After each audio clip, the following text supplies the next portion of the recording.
It was clear even in 2016 that the power brokers of college sports weren't equipped to govern themselves. At the time, the Power Five were already sweating over whether paying for a recruit's family to eat dinner or see a movie was somehow an unfair advantage.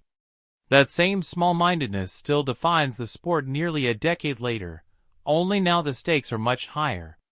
Fast forward to this week's SEC spring meetings, where Commissioner Greg Sankey finds himself offended that anyone would dare question a proposal that guarantees for college football playoff bids each to the SEC and Big Ten, regardless of what happens on the field. His thin-skinned reaction to legitimate criticism speaks volumes. He's not looking for balance. He's looking for leverage. This debate exposes the real issue. Powerful conferences like the SEC and Big Ten want to codify dominance rather than earn it.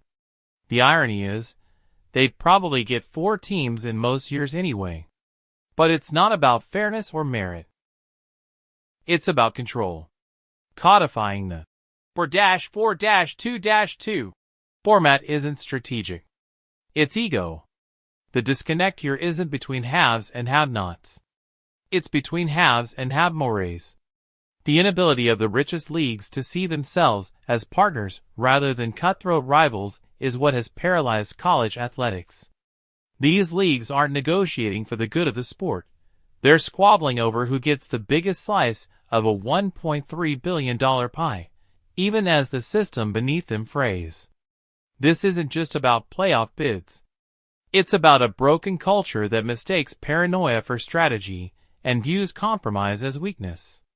The CFP debate is simply the latest example of how the real obstacle to progress in college sports isn't NIL or the transfer portal. It's the people in charge, too afraid someone else might get an inch more than they did.